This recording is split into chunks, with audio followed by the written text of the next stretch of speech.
Hello. परमेश्वर का अनुग्रह और शांति आप सबों का जीवन में बने रहे। तो आज प्रभु यीशु मसीह के सुसमाचार के बारे में आप सबों के साथ कुछ शेयर करना चाहता हूँ, क्योंकि यह बहुत ज़रूरी है। जिस तरह से गलत गलत सुसमाचार आज पृथ्वी में प्रचलित है। Doctor RC. स्प्रोल ऐसा कुछ कहते हैं। वो कहते हैं कि सुसमाचार से बड़ा संवाद या समाचार और क्या हो सकता है। There is no greater message to be heard than that we call the gospel. सुसमाचार से महत्वपूर्ण और महान समाचार ऐसा क्या हो सकता है जो हम सुन सके और प्रचार भी कर सके, है नहीं? जिस पे स्वर्गदूत भी चाहते हैं कि वो भी इस कार्य में जुड़े रहे, वो भी ये आशा को रखते हैं, ऐसा चाहत को रखते हैं सुसमाचार का ऐलान करने को। हालांकि ये इतना ही महत्वपूर्ण है, लेकिन साथ ही साथ हमें ये भी समझना है कि जिस तरह से सुसमाचार को जैसा दूध में पानी मिलाया जाता है ना, उस तरह से सुसमाचार के साथ हो रहा है। मैसिव डिस्टोर्शंस और ओवर सिंप्लीफिकेशंस। लोग सोचते हैं कि वे सुसमाचार प्रचार करते हैं जब वो आपसे कहते हैं कि आपके जीवन में आपका एक purpose, you can have a purpose to your life. आपके जीवन में एक उद्देश्य हो सकता है। या जब आपसे वो कहते हैं you can have a meaning to your life, आपके जीवन में आपका एक अर्थ आप पा सकते हैं। That you can have a personal relationship with Jesus, Yeshu Masih का साथ आप एक व्यक्तिगत संबंध में जुड़ सकते हैं। देखिए, ये सारा बातें महत्वपूर्ण है, लेकिन ये सारा तमाम बातें कि अपने जीवन में एक लक्ष्य होना, उद्देश्य है होना और प्रभु यीशु मसीह का साथ व्यक्तिगत एक संबंध होना, ये डॉक्टर आशीष स्प्रोल कहते हैं they don't get to the heart of the gospel. ये सुसमाचार का हृदय तक नहीं पहुंचते हैं ये सब बातें, ठीक है? इसलिए आज हालांकि हाँ, यीशु मसीह के साथ व्यक्तिगत संबंध रहना, जीवन में एक अच्छा उद्देश्य पाना, जीवन में एक अच्छा अर्थ पाना अच्छी बात है, लेकिन ये सुसमाचार का हृदय नहीं है। सुसमाचार का मूल विषय, बुनियाद विषय नहीं है। They don't get to the heart of the gospel. तो सुसमाचार है क्या? ठीक है, तो आज इसी विषय को थोड़ा आलोचना करेंगे आपसे कि सुसमाचार है क्या। ध्यान से सुनिएगा और इसे नोट कीजिएगा। पौलुस का पत्री से इसे जानने का कोशिश करते हैं। पहला कोरिन्थियों 15 अध्याय 1 से 5 पदों में इसका व्याख्या को हम देखेंगे, ठीक है? शुरू इस कदर होता है, क्रम अनुसार हम इन पदों को देखेंगे। पौलुस लिखते हैं, हे भाइयों, अब मैं तुम्हें वही सुसमाचार बताता हूँ जो पहले सुना चुका हूँ, जिसे तुमने अंगीकार भी किया था और जिसमें तुम स्थिर भी हो। ठीक है, पौलुस यहाँ पे वही सुसमाचार को सुना रहा है, वही सुसमाचार का प्रचार कर रहा है जो वो पहले भी कर चुका है, वो पहले भी सुना चुका है। देखिए, बहुत बार लोग सोचते हैं, लोगों का विचारधारा ऐसा है कि केवल खोए हुए जो पापी लोग हैं उसको सुसमाचार पहले सुनाया जाएगा, एक बार वो मसीह को ग्रहण करेगा तो उसके बाद उसको कैसा शिष्य बनना है उसका ट्रेनिंग दिया जाएगा कलीसिया में, इत्यादि इत्यादि। लेकिन कई बार हम सुसमाचार को नज़रअंदाज करते हैं, लेकिन सुसमाचार इतना ही महत्वपूर्ण है। पौलुस यहाँ पे दोबारा, ठीक है, वही सुसमाचार को सुना रहा है, प्रचार कर रहा है उसी सुसमाचार का जो पहले ही सुना चुका है। सुसमाचार इतना ही महत्वपूर्ण है, ना ही केवल हमारा शुरुआती जीवन में, लेकिन हमारे जीवन का अंत तक सुसमाचार एक न्यू है, एक बुनियाद है। इसलिए पौलुस दोबारा इस इसको यहाँ पे सुसमाचार को यहाँ पे सुना रहा है, क्योंकि जितना अधिक हम जानेंगे कि परमेश्वर ने प्रभु यीशु मसीह में हमारे लिए जो किया है, उतना ही अधिक हम उनको प्रेम करने में और उनकी आराधना करने में बढ़ते जाएंगे। जितना अधिक हम इन विषयों को जानेंगे, समझेंगे, उतना अधिक हमारा मोटिवेशन, हमारा प्रेरणा, हमारा प्रभु के प्रति प्रेम और आराधना अधिक से अधिक जीवन में बढ़ता जाएगा, ठीक है? और यहाँ पे पौलुस ये भी कह रहा है कि जिस सुसमाचार को तुमने अंगीकार, या फिर हम ये भी कह सकते हैं कि उन्होंने ये रिसीव या ग्रहण भी किया, ठीक है? तो सुसमाचार को कैसे ग्रहण करते हैं? आज के ज़माने में लोग हालांकि गलत सुसमाचार को ही प्रचार करते और गलत तरीके से लोगों को ग्रहण करने को कहते वो सुसमाचार को। जैसे वो लोग कहते हैं तुम यीशु के पास आओ, तुम्हारा कोई भी बीमारी नहीं रहेगा, तुम्हारे लिए बहुत बड़ा आश्चर्य शारीरिक आश्चर्य क्रम इंतजार कर रहा है यीशु मसीह में, तुम आओ यीशु के पास, तुम्हारा गरीबी मिट जाएगा, तुम्हारा बीमारी मिट जाएगा। ये ना ही सुसमाचार है और ये ना ही सुसमाचार को ग्रहण करने का बुलाहट है। सुसमाचार क्या है हम 2 पद के बाद देखने वाले हैं पहला कुरिन्थियों 15 अध्याय में। लेकिन सुसमाचार को कैसे ग्रहण करते हैं हम अंत में भी इस चीज़ को देखेंगे पौलुस का पत्री से। लेकिन यीशु मसीह से सुनते हैं हम कि इसे ग्रहण कैसे करते हैं। सुसमाचार क्या है कुछ पदों के बाद आ रहे हैं। मरकुस 1 अध्याय 14-15 पद में देखिए, जब यीशु मसीह ने सुसमाचार का प्रचार किया उसके बाद उसने ग्रहण करने के लिए लोगों को कैसा बुलाया। ठीक है, यहाँ पे लिखा हुआ यूहन्ना बपतिस्मा दाता है। यूहन्ना के पकड़वाए जाने के बाद यीशु ने गलील में आकर परमेश्वर के राज्य का सुसमाचार प्रचार किया और कहा, देखिए प्रभु यीशु मसीह क्या कह रहा है उसके बाद, समय पूरा हुआ है और परमेश्वर का राज्य निकट आ गया है, मन फिराओ और सुसमाचार पर विश्वास करो। मन फिराओ और सुसमाचार पर विश्वास करो। तो कैसे एक इंसान सुसमाचार को ग्रहण करता है? अपने जीवन में अपने पापों से मन फिराने के द्वारा, उद्धार पाने के लिए अपने आप पर भरोसा करने से मन फिराने के द्वारा, उद्धार परमेश्वर का दृष्टि में धार्मिक ठहरने के लिए अपने आप का आत्मधार्मिकता में निर्भर करने से मन फिराने के द्वारा, और जो सुसमाचार यीशु मसीह का है उस पर विश्वास करने के द्वारा वो सुसमाचार को ग्रहण करते हैं। ठीक है, और पौलुस आगे जाके कहता है जिसमें तुम स्थिर भी हो। ये स्थिर रहना यह दर्शाते हैं कि ये लोग वाकई में सच्चा विश्वासी है।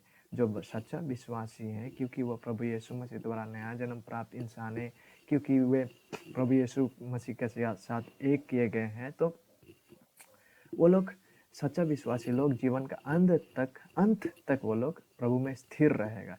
इसलिए नहीं कि वो अपना दम से वो स्थिर रहेगा, बल्कि इसलिए क्योंकि प्रभु का आत्मा उनके जीवन में उनके साथ मुद्रांकित है। उनको बिकॉज दे आर, क्योंकि उनको सिक्योर किया गया है, इसलिए वो लोग एंड तक वो लोग जाके वो लोग सेफ रहेंगे। क्योंकि उन लोगों को प्रिजर्व किया है, इसलिए उन लोग जाके परसिवियर करेंगे अंत तक। क्योंकि उन लोगों को पहले संरक्षण किया गया है, इसलिए वो लोग अंत तक सुरक्षित रहेंगे। ठीक, सुरक्षित मतलब जरूरी नहीं शारीरिक रूप से, लेकिन उनका प्राण, उनका आत्मा अनंत जीवन का हिस्सा बनेंगे और बन चुके हैं। दूसरी पद मैं क्रम में जा रहा हूँ। ठीक है, पहला कुरिन्थियों 15 अध्याय 1 पद को हम लोगों ने देख लिया। अभी दूसरा पद, उसी यानी कि सुसमाचार का बात यहाँ चल रहा है, उसी के द्वारा तुम्हारा उद्धार भी होता है। प्रभु यीशु मसीह के सुसमाचार के द्वारा ही हमारा उद्धार होता है। ठीक है, लेकिन देखिए ये बात बहुत महत्वपूर्ण है यहाँ पे। यदि कंडीशनल शर्तपूर्ण बात को पौलुस कह रहे हैं, यदि उस सुसमाचार को जो मैंने तुम्हें सुनाया था स्मरण रखते हो, नहीं तो तुम्हारा विश्वास करना व्यर्थ हुआ। देखिए, यदि कोई इंसान उस सुसमाचार को स्मरण नहीं रखता है तो उसका विश्वास करना व्यर्थ हुआ। स्मरण रखते हो का मतलब इंग्लिश में इसको कहते हैं to hold fast, continue to believe in, मतलब निरंतरता से उस सुसमाचार में विश्वास करते जाना, दृढ़ता पूर्वक थामे रखना उस सुसमाचार में। यदि कोई इंसान दृढ़ता पूर्वक उस सुसमाचार में थामे नहीं रहता है तो वो यह दिखाता है, उसका जीवन से यह प्रदर्शित होता है कि उसका विश्वास सच्चा है ही नहीं, वो कभी सच्चा विश्वास किए ही नहीं था। ठीक है, ठीक है, ऐसा ही बात प्रभु यीशु मसीह यूहन्ना 8:31 में भी कहते हैं। तब यीशु ने उन यहूदियों से जिन्होंने उस पर विश्वास किया था, वाकई में ये विश्वास सच्चा है कि नहीं, इसलिए प्रभु यीशु मसीह कहते हैं यदि तुम मेरे वचन जो यीशु मसीह ने सुनाया, खास करके उसका सुसमाचार में बने रहोगे, यही चीज़ होल्ड फास्ट, दृढ़ता पूर्वक थामे रहोगे, तो सचमुच मेरे चेले ठहरोगे। ये बना रहना, प्रभु में बना रहना, उन कंटिन्यू टू होल्ड फास्ट, ये दिखाता है कि वो सचमुच प्रभु यीशु मसीह का चेला है। अन्यथा वो जो विश्वास जो है वो व्यर्थ ठहरेगा। ठीक है, क्योंकि यहाँ से ये भी प्रतीत होता है कि कुछ प्रकार का विश्वास ऐसा विश्वास है जो झूठा विश्वास है, जैसा शैतान का विश्वास। बाइबल हमसे कहता है कि शैतान भी विश्वास करता है। वैसा विश्वास एक ऐसा विश्वास है जो फैक्ट्स मतलब तथ्य को तो जानते हैं, लेकिन उन तथ्य को कभी भी हृदय से स्वीकार नहीं करते, और वो तथ्य जो उन्हें सिखाते हैं परमेश्वर के बारे में, उनको हृदय से प्रेम नहीं करते, उनको आराधना नहीं करते। ठीक है, तो यहाँ से ये भी प्रतीत होता है कि कुछ कुछ प्रकार का विश्वास है जो व्यर्थ ठहरते हैं, जो कि सच्चा विश्वास नहीं है। जैसे कि इस्करियोत यहूदा थे, शैतान जादूगर थे, जैसे कि शैतान खुद विश्वास करते हैं। तो उस प्रकार का विश्वास जो है वो झूठा विश्वास है। लेकिन सच्चा विश्वास कैसा विश्वास है? सच्चा विश्वास वो विश्वास है जो निरंतरता, कंटिन्यूअस प्रेजेंट टेंस का बात कर रहा है यहाँ पे। ऐसा नहीं कह रहा है कि जो विश्वास करते थे पहले, ऐसा नहीं, लेकिन स्मरण रखते हो कंटिन्यूअसली, टू होल्ड फास्ट, कि आज भी एक ज़माने में विश्वास करता था, ऐसा नहीं आज विश्वास नहीं करते, ऐसा नहीं, लेकिन निरंतरता से प्रेजेंट का बात किया, अगर कंटिन्यू से विश्वास करते जाना, यह दिखाता है कि वो विश्वास सच्चा है। नहीं तो वो विश्वास व्यर्थ हुआ, वो विश्वास झूठा विश्वास है। तीसरा पद, इसी कारण मैंने सबसे पहले तुम्हें वही बात पहुंचा दी जो मुझे पहुंची थी, कि पवित्र शास्त्र के वचन के अनुसार यीशु मसीह हमारे पापों के लिए मर गया और गाड़ा गया, और पवित्र शास्त्र के अनुसार तीसरे दिन जी भी उठा, और कैफा को तब 12 को दिखाई दिया। तो यहाँ पे पौलुस सुसमाचार का व्याख्या करने वाले हैं। ठीक है, उससे पहले हम पौलुस यहाँ पे कहता है कि इसी कारण मैंने सबसे पहले तुम्हें वही बात पहुंचा दी, यानी कि सुसमाचार का बात यहाँ पे हो रहा है। सबसे पहले मतलब एक सबसे पहले बात इसको प्रदर्शित करता है कि gospel is the most important message. जैसा कि आशीष प्रॉल ने कहा था, ये सबसे महत्वपूर्ण और सबसे महान समाचार है जिसे एक इंसान ग्रहण कर सकते हैं और जिसे हम कलीसिया पर ऐलान कर सकते हैं। जो सबसे महान समाचार है वो सुसमाचार होगा। The one message which angels long to look into, जैसे कि मैंने कुछ देर पहले कहा था कि यहाँ तक कि स्वर्गदूत लोग इसको ऐलान करने के लिए उत्सुकता रखते हैं। देखिए, ये अच्छी बात है जब हम सामाजिक तौर से परिवर्तन लाने की कोशिश करते हैं, सामाजिक मोटिवेशन स्पीच देते हैं इंसान के भला के लिए, सामाजिक तौर से भला के लिए, गरीबों का खाना खिलाते हैं, इस तरह से रोगी लोगों को मदद करते हैं। उसके बाद मोटिवेशनल लोगों को इस काम को करने के लिए प्रेरणा देने के लिए अच्छा अच्छा बातें करते हैं, अच्छा अच्छा वक्ता स्पीच देते हैं। ये बुरी बात नहीं है, ये अच्छी बात है। लेकिन सुसमाचार को नज़रअंदाज करते हुए, अंडरमाइन करते हुए, ओवरलुक करते हुए सिर्फ इन्हीं चीज़ों को करना कहीं ना कहीं सुसमाचार को अनदेखा करना जैसा होता है। ठीक है, क्योंकि सुसमाचार एक इंसान का अनंत जीवन को लेके है। लेकिन जब हम एक इंसान का केवल पृथ्वी में कैसा उसको चलना है, केवल पृथ्वी में सामाजिक तौर से परिवर्तन के बारे में बात करते हैं, लोगों का मदद करना बगैर सुसमाचार का प्रचार करते हुए, बगैर उस इंसान का, वो इंसान अनंत जीवन के लिए कहाँ जाएंगे कहाँ नहीं, इन चीज़ों का और अनंत जीवन में प्रवेश करने का उपाय उसको बगैर बताते हुए केवल टेम्पोररी अस्थायी रूप से पृथ्वी में कैसा चलना है इसका मोटिवेशन देते हैं, तो सुसमाचार के साथ हम नज़रअंदाज करते हैं, जो कि बहुत खतरा चीज़ है। बुरा नहीं है किसी को सामाजिक तौर से परिवर्तन लाने के लिए, बुरा बात नहीं है यदि किसी को सामाजिक तौर से इंसानों का मदद करने को कहने को, लेकिन सुसमाचार को नज़रअंदाज करते हुए संपूर्ण तरह से केवल उसी चीज़ों में लगा रहना, ये कहीं ना कहीं उस व्यक्ति का अनंत जीवन के बारे में नहीं सोचने का बराबर है। ठीक है, यहाँ से हमको ये सुसमाचार के बारे में पता चलेगा अभी। ठीक है, सुसमाचार क्या है, पौलुस यहाँ पे वर्णना उसका कर रहा है। यीशु मसीह मारा गया शास्त्र के अनुसार, वो गाड़ा गया, वो पुनरुत्थित हुआ शास्त्र के अनुसार। ना ही केवल वो पुनरुत्थित हुआ, लेकिन पुनरुत्थित मसीह को देखा गया, लोगों ने इसका गवाही बने कि वो पुनरुत्थित मसीह को देखे। ठीक है, इसी सुसमाचार का अभी हम थोड़ा बारीकी से देखने वाले हैं, क्योंकि ये सुसमाचार का नींव है, ये बुनियादी चीज़ है जिसको पौलुस कहते हैं ना कि मैंने पहले भी बता चुका है, सुना चुका है, उसी चीज़ का मैं प्रचार कर रहा हूँ, उसी सुसमाचार का। वो सुसमाचार क्या है, यहाँ से वो एक्सप्लेन कर रहे हैं इन पदों से। तो सबसे पहले क्या है, पवित्र शास्त्र के वचन के अनुसार यीशु मसीह हमारे पापों के लिए मर गया या मारा गया। ठीक है, यीशु मसीह हमारे पापों के लिए मारा गया। देखिए, यीशु मसीह, इसमें से कुछ सवाल हम कर सकते हैं। क्या यीशु मसीह एक क्रांतिकारी के रूप में मारा गया? जैसे कि बहुत सारा वीर क्रांतिकारी लोग हम जानते हैं इतिहास में, उन लोग को भी मारा गया। तो यीशु मसीह का मारा जाना और उन क्रांतिकारियों का मारा जाने में क्या फ़र्क है? या हम ऐसे भी कह सकते हैं कि यीशु मसीह क्या एक क्रांतिकारी का रूप में मारा गया? क्योंकि बहुत सारा लोग रोमन साम्राज्य के टाइम में बहुत सारा लोगों को रोमन साम्राज्य के सेनाओं ने क्रूस पे चढ़ाया था, लेकिन केवल एक व्यक्ति ऐसे थे जिनके मारा जाने से मानव जाति का पाप का क्षमा होता है, ठीक है, और वो रहे प्रभु यीशु मसीह। तो इससे यह पता चलता है कि प्रभु यीशु मसीह का मारा जाना केवल एक क्रांतिकारी का रूप में माना जाना नहीं है, इसमें कुछ और ही विषय मौजूद है, ठीक है। तो किस रीति से प्रभु यीशु मसीह मारा गया? पौलुस हमें यह कहते हैं, पवित्र शास्त्र के वचन के अनुसार यीशु मसीह हमारे पापों के लिए मारा गया। पवित्र शास्त्र के वचन के अनुसार मतलब पुराने नियम में जिन बातों का उल्लेख है, ठीक है। जैसे कि हम अगर उदाहरण लेते हैं, सबसे पहले उत्पत्ति का 3 अध्याय में ही आप देखेंगे, ठीक है।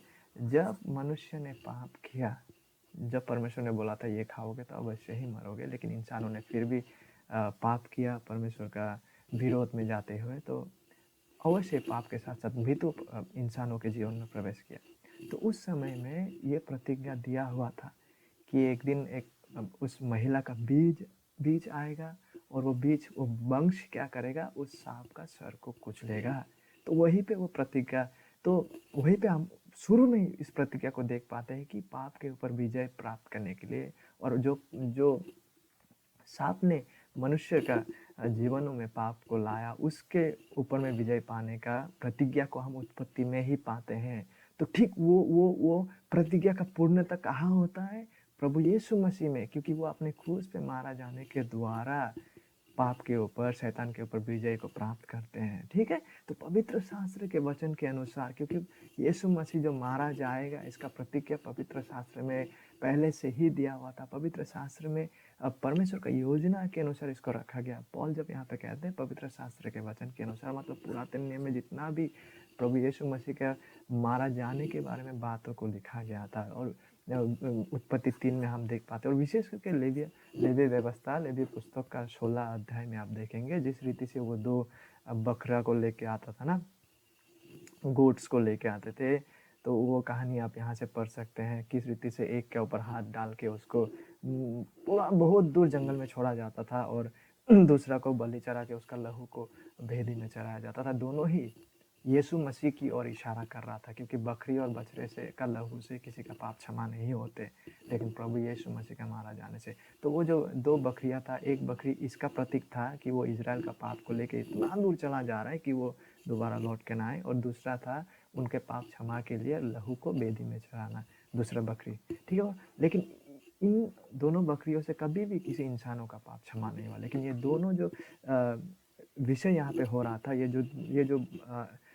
जो मतलब वो छुटकारे का दिन जो था, योम किपुर वाला दिन, द डे ऑफ एटोनमेंट, जब ये किया जाता था, तो वो पॉइंट कर रहा था उसकी ओर जो वास्तव में इंसान का पापों को क्षमा कर सकता है, जो वास्तव में इंसान का पापों को लेके पूरब है पश्चिम जिससे जितना दूर उतना दूर लेके फेंक सकते हैं, और वास्तव में इंसानों के पापों के लिए अपना लहू को देने वाले थे, उसकी ओर ये पॉइंट कर रहा था, ठीक है। तो इसलिए पौलुस यहाँ पे कहता है कि पवित्र शास्त्र के वचन के अनुसार यीशु मसीह हमारे पापों के लिए मारा गया, क्योंकि वो सारा विषय पुरातन नियम में जो यीशु मसीह के बारे में है, वो सारा बलिदान जो हो रहा था पुरातन नियम में, वो प्रभु यीशु मसीह की ओर इंगित कर रहा था, प्रभु यीशु मसीह की ओर पॉइंट कर रहा था। मानो कि वो लोग कह रहा था कि मैं केवल परछाई हूँ, सच्चाई आने जा रहा है, और वो नया नियम में वो घटने वाले हैं, ठीक है। और एक सोचने वाला बात यहाँ पे ये है कि केवल रोमन साम्राज्य का जो सेना लोग थे, वो लोग यीशु मसीह को बहुत अभी कुछ दिन बाद क्या कहते हैं, गुड फ्राइडे आने वाले, और बहुत सारा प्रचारक केवल कील ठोकने के बारे में बात करने वाले, किस रीति से कील यहाँ से वहाँ पार हुआ, हाथ का किस तरह से कांटे का मुकुट को पहना गया। अवश्य ये जो जिस रीति से प्रभु यीशु मसीह को मारा गया, वो सच में लहू से भरा हुआ, हाँ, क्योंकि उसका हाथ में कील ठोका गया, सर में कांटा का मुकुट लगाया गया, तो सच में वहाँ लहू भरा हुआ था। लेकिन केवल रोमन साम्राज्य का सेनाओं के द्वारा प्रभु यीशु मसीह को मार देने के द्वारा कैसा एक इंसान का उद्धार हो सकते, कैसे वहाँ पे एक छुटकारे का कार्य हो सकते? नहीं, हमारा पाप इसलिए क्षमा होता है क्योंकि रोमन साम्राज्य ने यीशु को मारा इसलिए नहीं, बल्कि हमारा पाप इसलिए क्षमा होता है क्योंकि परमेश्वर की योजना के अनुसार, ठीक है, प्रभु यीशु मसीह अपने इच्छा से वो क्रूस पे गए। और हमें यशायाह 53 में ये डिटेल्स देखने को मिलता है। यशायाह 53:10 हमसे कहता है कि तो भी यहोवा को यही भाया कि उसे कुचले। यहोवा ने प्रभु यीशु मसीह को कुचला। यद्यपि रोमन साम्राज्य के हाथों में प्रभु यीशु मसीह मारा जा रहा था, लेकिन वो साथ ही साथ परमेश्वर का न्याय विचार को उपलब्ध करते हुए मारा जा रहा था, क्योंकि यीशु मसीह पापी का स्थान में उस क्रूस पे गए थे। ठीक है, उसी ने उसे रोगी कर दिया, यहोवा नहीं, परमेश्वर पिता ने।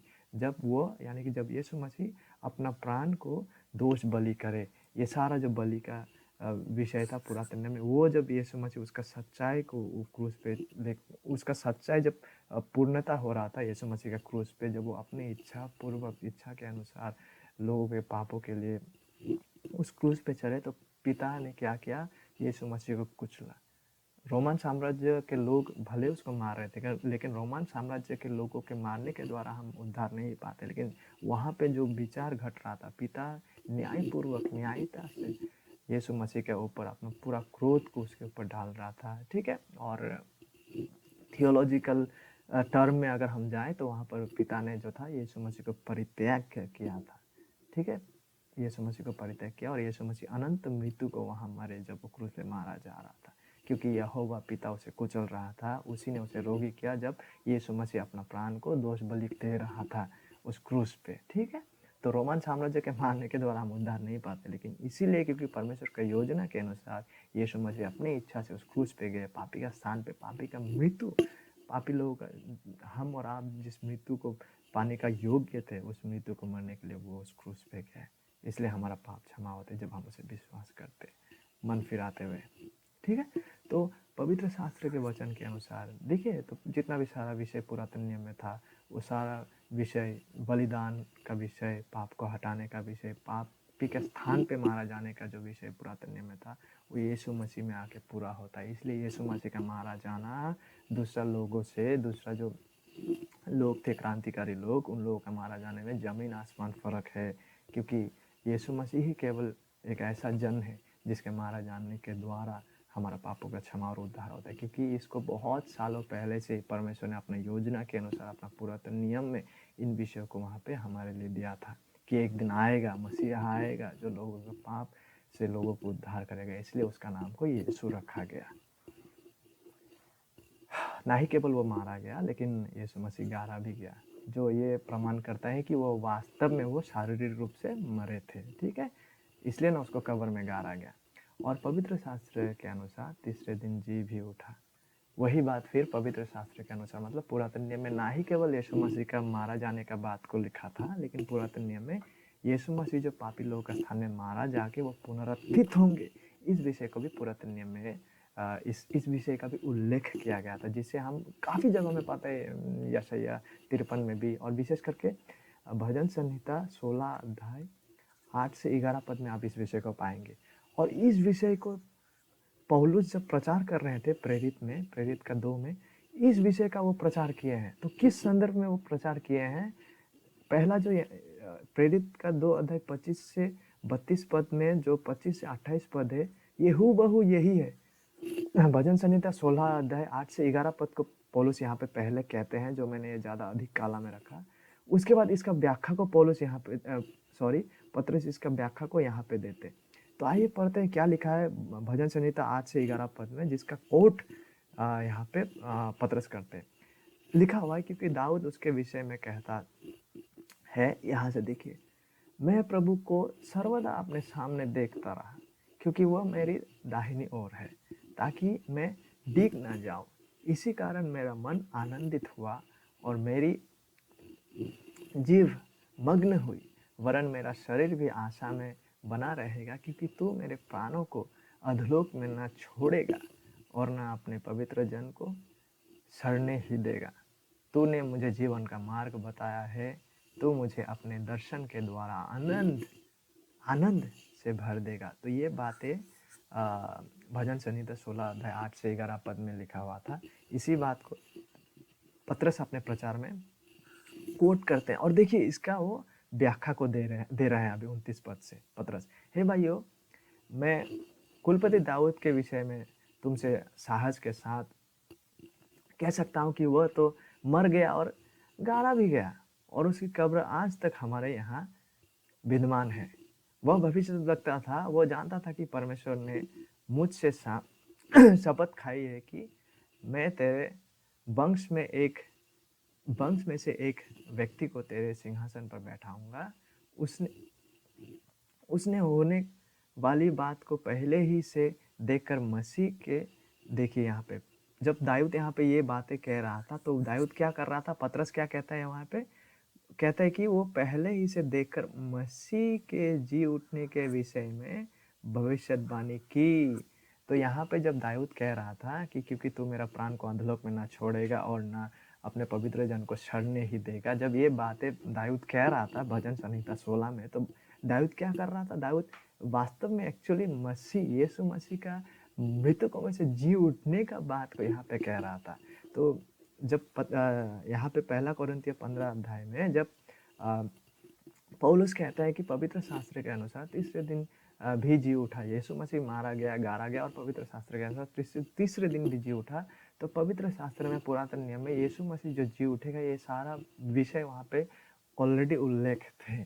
तो प्रभु यीशु मसीह का मारा जाना, उसका गाड़ा जाना, उसका जी उठना, ये सारा जो विषय, महान विषय जो इतिहास में घटे हैं, ये ऑलरेडी परमेश्वर का योजना के अनुसार वो उन्होंने पहले ही पुरातन नियम में इन सारा विषयों का उल्लेख किए हैं, और उसी के अनुसार इन सारा विषयों का पूर्णता को हम यीशु मसीह में देख पाते। यही एक मिठास है बाइबल का, ठीक है ना। जितना भी पुरातन नियम में बातें किए गए हैं वो सारे जो विशेष करके बलिदान होने का और पाप के लिए मारा जाने का, मसीहा आएगा, वो सारी चीज़ें यीशु मसीह में पूर्णता को पाते हैं। तो सुसमाचार क्या है, पौलुस कहते हैं कि पवित्र शास्त्र के अनुसार यीशु मसीह हमारे पापों के लिए मारा गया और वो गाड़ा गया, और पवित्र शास्त्र के अनुसार तीसरे दिन जी भी उठा। यह है प्रभु यीशु मसीह का सुसमाचार। विशेष करके यीशु मसीह ने जो उसके जीवन में किया, उसके मृत्यु में जो किया, और हम ये भी कह सकते हैं कि परमेश्वर ने यीशु मसीह के द्वारा जो किया, विशेष करके उसके जीवन, उसके मृत्यु और उसके पुनरुत्थान के द्वारा, यही है प्रभु यीशु मसीह का सुसमाचार। सुसमाचार ये नहीं है कि यीशु मसीह का ये इच्छा है तुम्हारे जीवन के लिए कि तुम रोग मुक्त हो जाओ, ताकि तुम हमेशा अमीर से अमीर बन जाओ, ताकि तुम यीशु मसीह के पास अगर आओगे तो तुम्हारा कोई भी तकलीफ नहीं होगा। ये सब सुसमाचार नहीं है। शास्त्र के अनुसार सुसमाचार यह है कि पवित्र शास्त्र के अनुसार यीशु मसीह हमारे पापों के लिए मारा गया, वो गाड़ा भी गया, और पवित्र शास्त्र के अनुसार तीसरे दिन जी भी उठा। यह है प्रभु यीशु मसीह का सुसमाचार, ठीक है। कृपया करके कभी भी कंफ्यूज ना हो, इसमें क्लैरिटी होना बहुत आवश्यक है सुसमाचार को लेकर, ताकि कोई भी गलतफहमी ना रहे। सुसमाचार वो है जो यीशु मसीह ने अपने जीवन, अपने मृत्यु और अपने पुनरुत्थान में किया। सुसमाचार संपूर्ण रीति से यीशु मसीह में सीमित है, ठीक है, जो उन्होंने किया। तो सुसमाचार क्या है? It is the message of who Jesus is and what he did. Yeshu Masih जो है और उन्होंने जो किया। और सुसमाचार का और दूसरा भाग भी है, और वो ये है कि किस रीति से सुसमाचार हमारे जीवन में लागू होते हैं, या हम ये भी कह सकते हैं कि किस रीति से यीशु ने जो किया उसका फायदा हमारे जीवन में पहुंचते हैं। ये है सुसमाचार का दूसरा भाग। पहला ये कि जो यीशु मसीह ने किया, यीशु मसीह कौन है और उसने क्या किया। और दूसरा भाग क्या है? दूसरा भाग ये है कि यीशु मसीह ने जो किया उसका लाभ हमारे जीवनों में कैसा पहुंचते हैं, वो हमारे जीवन में लागू कैसे होते हैं। बाइबल इसको स्पष्ट कर देता है। जैसे कि मैंने शुरू में भी कहा था, मार्कुस 1 अध्याय 14-15 पद में यीशु मसीह सुसमाचार को प्रचार करते हुए क्या कहते हैं कि मन फिराओ और विश्वास करो सुसमाचार में।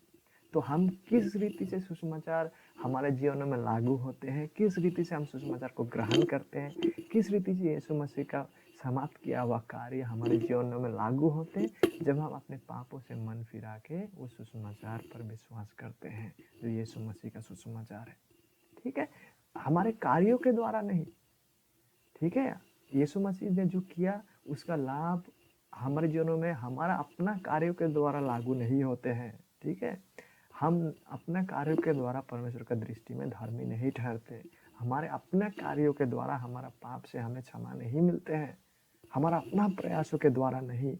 इसलिए हमें उद्धार के लिए हमारा अपना प्रयासों में भरोसा रखने से भी मन फिराना है, अपना आत्मधार्मिकता से मन फिराना है, दृष्टि हटाना है और केवल प्रभु यीशु मसीह में विश्वास करना है। ठीक है, रोमियो 3:28 वही बात को कहते हैं। इसलिए हम इस परिणाम पर पहुंचते हैं कि मनुष्य व्यवस्था के कामों से अलग ही, व्यवस्था के कामों से नहीं, उससे अलग ही विश्वास के द्वारा धर्मी ठहरते हैं।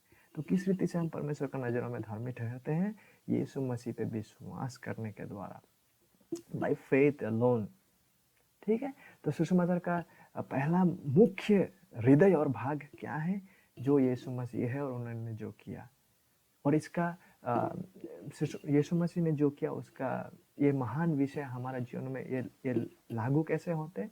जब हम अपने आत्मधार्मिकता में भरोसा करने से मन फिराते हैं, अपने पापों से मन फिराने के द्वारा प्रभु यीशु मसीह में, उनके सुसमाचार में विश्वास करते हैं, तब हम परमेश्वर का दृष्टि में धर्मी ठहरते हैं। ठीक है, जब आप यह करते हैं, जो यहाँ पे लिखा है, जब आप यह करते हैं तो आप परमेश्वर का दृष्टि में धर्मी ठहरते हैं और आपका सारा पाप क्षमा किया जाता है और आप परमेश्वर के परिवार के हिस्सा बन जाते हैं।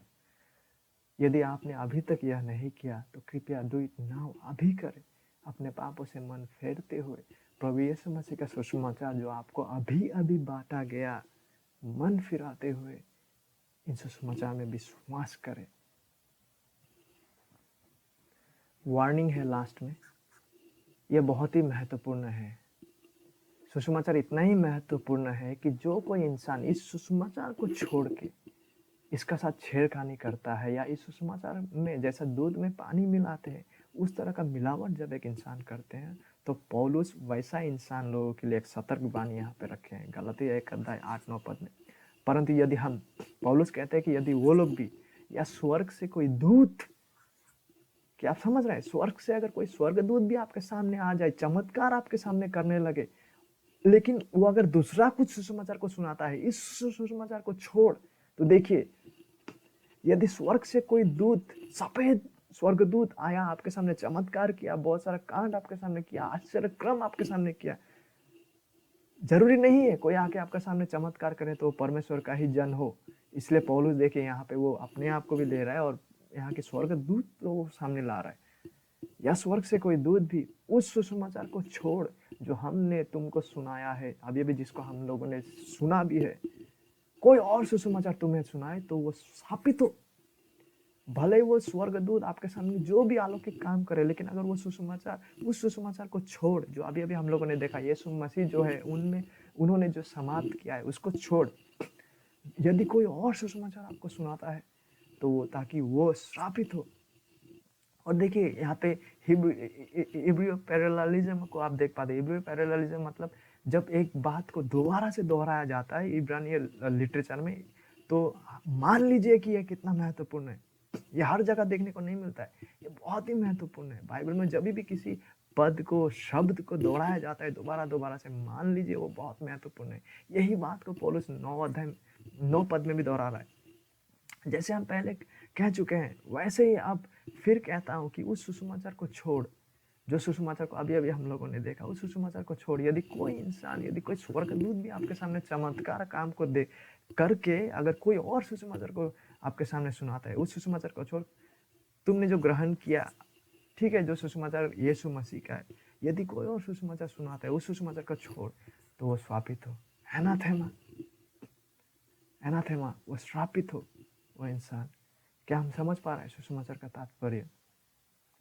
इतना महत्वपूर्ण है सुसमाचार, क्योंकि सुसमाचार में भीत रखते हुए ही एक इंसान का अनंत गंतव्य स्थापित होता है। यदि एक इंसान सच्चा सुसमाचार को विश्वास करते हैं तो वो अनंत जीवन में प्रवेश करते हैं। लेकिन यदि एक इंसान गलत सुसमाचार को विश्वास करके उसी में बढ़ते जाएंगे तो वो विनाश की ओर चल रहे होते हैं। तो जब सुसमाचार दांव में पड़े हुए होते हैं तो पौलुस ऐसे बात कहते हैं हमसे।